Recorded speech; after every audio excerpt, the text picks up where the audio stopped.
Welcome everybody. One of the last things we're going to talk about for the year and draw our gas unit to a close is what we call the ideal gas law. So at the beginning of this unit, we talked about briefly the difference between an ideal gas and a real gas. So just to kind of recap that, remember that an ideal gas is actually not a real gas at all. These ideal gases do not exist. These are essentially perfect gases, and a perfect gas does not exist. According to the kinetic molecular theory, the KMT, it says that gases have no volume, and we know that gases actually do have a volume because they take up space. A real gas follows the assumptions of the kinetic molecular theory, and an ideal gas is basically a model. This is what we base all our laws upon. So the ideal gas laws say that they're made of small particles and they have mass, same for real gases. They're mostly empty space, low density, and the gas particles are in constant motion. Same is true for a real gas.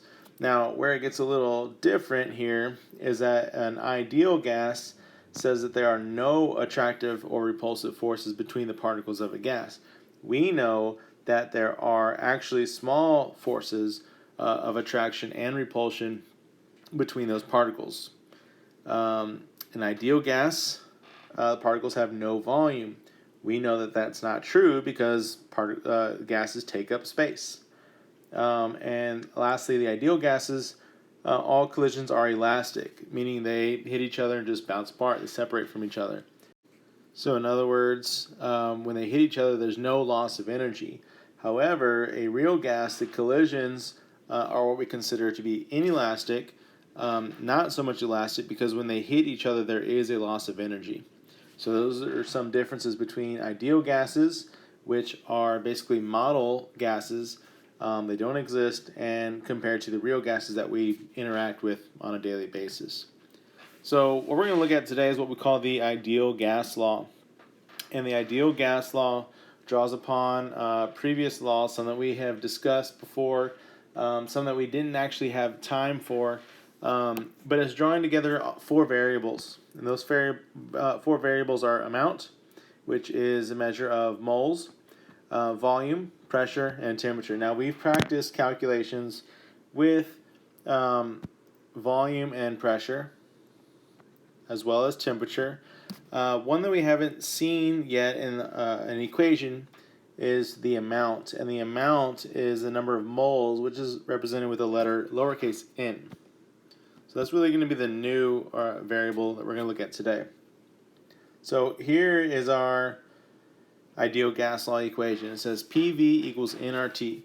So pressure times volume is equal to N, the number of moles, times R, which is a gas constant, and I'll show you what that is in a second, times T. And remember that your temperature must always be in kelvins. Okay? Anytime you have your temperature in degrees Celsius, you always have to add 273 to convert to kelvins.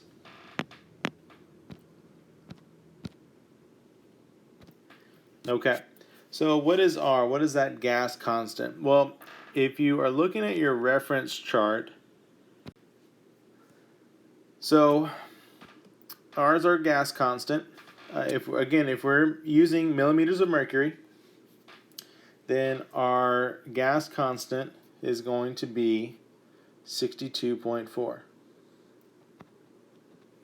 If we're measuring in atmospheres, then our gas constant is 0.0821. And if we're measuring in kilopascals, then our gas constant R is 8.31. And again, you can find those on your reference chart. So let's go ahead and look at an example here. It says, how many moles of helium are in a balloon with a volume of 6.452 liters at 99.7 kilopascals and 24 degrees Celsius? So because I know that we're using the ideal gas law, and because I can see that it's asking me for moles, it gives me the volume, it gives me pressure and temperature, I know that this is the ideal gas law. So what I like to do is I want to list all the variables that are in my ideal gas law. Okay, so P, V, N, R, my gas constant, and T. All right, so the question states how many moles of helium are in a balloon. So it wants to know how many moles are there. Moles is the letter N, so I'm solving for N. Then it also says that the balloon has a volume of 6.452 liters. So volume is V, so 6.452 liters. It tells me that the pressure, 99.7 kPa, kilopascals. So P is 99.7. And my units are kPa, and that's important. We'll come back to that. And then lastly, it says that it's at 24 degrees Celsius. So 24 degrees Celsius measures temperature. Now remember that Celsius has to be converted to Kelvin, so I'm simply going to add 273. So 24 plus 273 gives me 297. Okay, so what is R? So remember, in order to find R, you need to know what your units for pressure are. So pressure is measured in kilopascals. So according to my reference chart, if my pressure is in kilopascals, then my R, my gas constant, is 8.31. So I'm going to go ahead and fill in 8.31 as R. And now I can calculate. So PV, pressure times volume, equals N, the amount of moles, times R, my gas constant, times temperature. PV equals nRT. So now all I'm going to do is just plug in values that I know. So for P, I'm plugging in 99.7 times V, which is 6.452, equals N, which is unknown, times R, which we determined was 8.31, and multiplied by our temperature in Kelvin, which turned out to be 297. So the first thing I'm going to do is I'm going to combine the terms on the left side of the equal sign. So 99.7 times 6.452, when I multiply those together, I get something like 643.26, or 264 if you want to carry out 3 decimal places, equals N is still unknown, and then 8.31 times 297 gives me 2,468.07.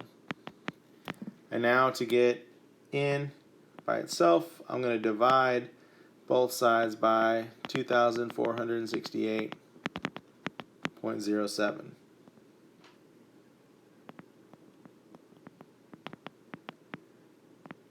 So these eventually cancel, and I get N by itself. And N becomes 643 divided by 264. I'm sorry, 643.264 divided by 2,468.07 gives me a very small number, which is 0.26 moles as my amount. And that's solving for N. So let's take a look at some.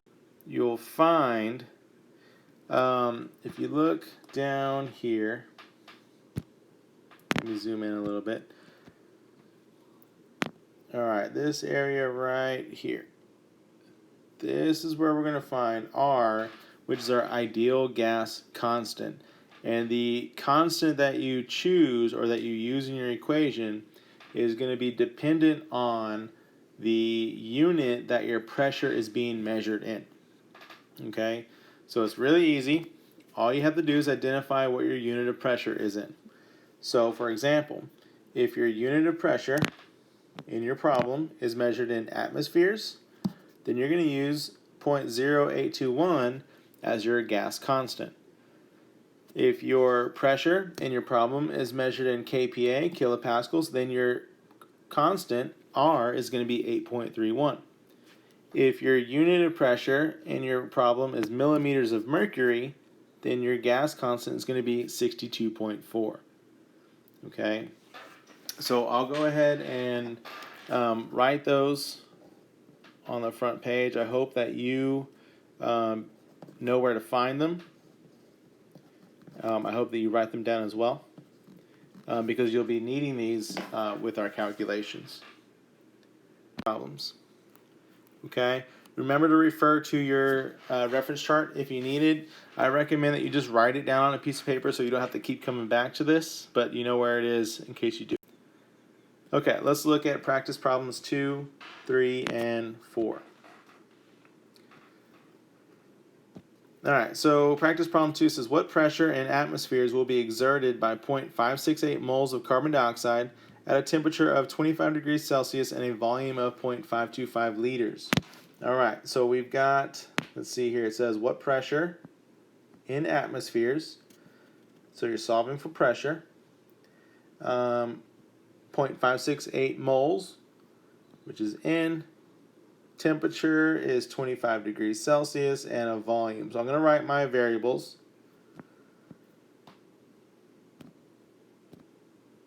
P, V, N, R, and T. So my pressure is unknown, but it's in atmosphere, so I got to be conscious of that. The volume was given to me at 0.525 liters. And my amount of moles is 0.568. Now R, what is R? Well, I'm measuring in atmospheres. I'm measuring in atmospheres. So if I remember what my conversions were for atmospheres, my constant is 0.0821. Okay, and then the temperature was given to me, and it was 24 degrees Celsius. Now I have to convert that to Kelvin, so I add 273, and 24, I'm sorry, it's not 24, it's 25.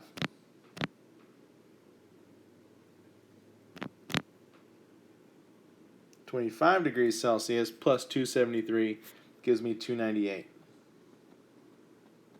Kelvin. Okay, so now we can proceed to solving. So pressure times volume equals nRT. So I'm solving for pressure, so P is unknown. Volume was given to me, it's 0.525. Equals N, the amount of moles was also given to me, it's 0.568. R was my gas constant in for atmospheres, and it was 0.0821. And then my temperature in Kelvin was 298. Okay, so P times 0.525 is just P times 0.525. So now I'm going to combine everything on the left. So 0.56 on the right. 0.568 times 0.0821 times 298 gives me 13.897. So now to get P by itself, I'm going to divide 0.525 to the other side. So I have 13.897 divided by 0.525. And when I type that into the calculator, I get something along the lines of 26.47, and according to the problem, pressure is measured in atmospheres. Okay, let's look at another one. I'm going to go ahead and list out my variables because I know this is the ideal gas law. So P, V, N, R, and T. So the container contains 0.75 moles. So moles is N, 0.75. The gas at 20 degrees Celsius, that's temperature. So let's go ahead and convert that. We're going to add 273. So 273 plus 20 is 293 Kelvin. It says it's got a pressure of 790 millimeters of mercury. So that's P, 790 millimeters of mercury. And it says, what is the volume of the gas? So volume is unknown. So I need to figure out what R is. Well, if my pressure is measured in millimeters of mercury, then according to my gas constants, the constant related to millimeters of mercury is 62.4. And now we can calculate. So PV equals nRT, where pressure is 790 times V equals N, which was given to me as 0.75. We determined that R, the gas constant for millimeters of mercury, is 62.4.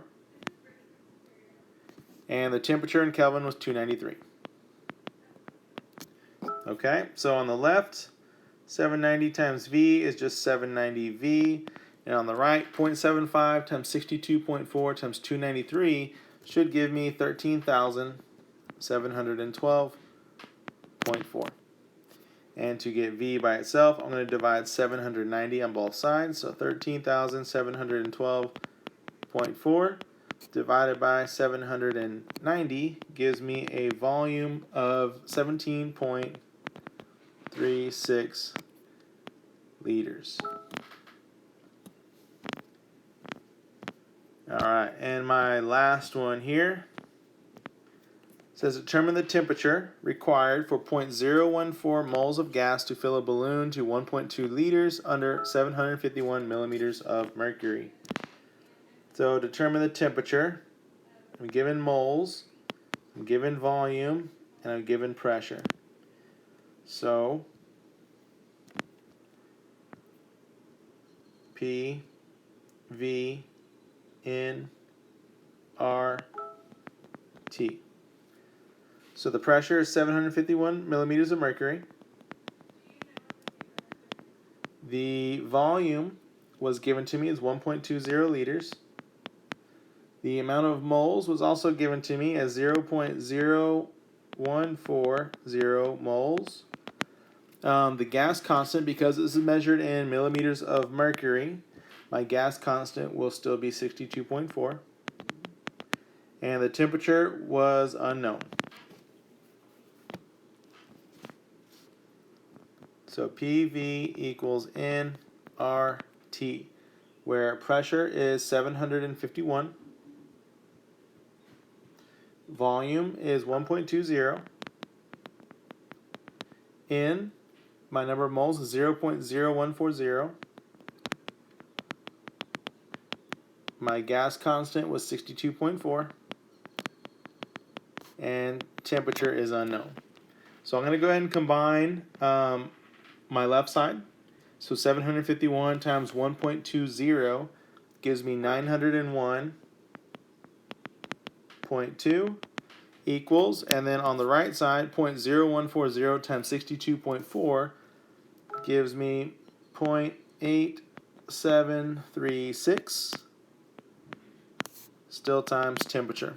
So to get T by itself, 901.2 divided by 0.8736, and when I type that into the calculator, I should get 1031.59 Kelvin as my temperature. Alright, so we looked at problems calculating for pressure, volume, moles, and temperature. So refer to these examples to help you with the classwork.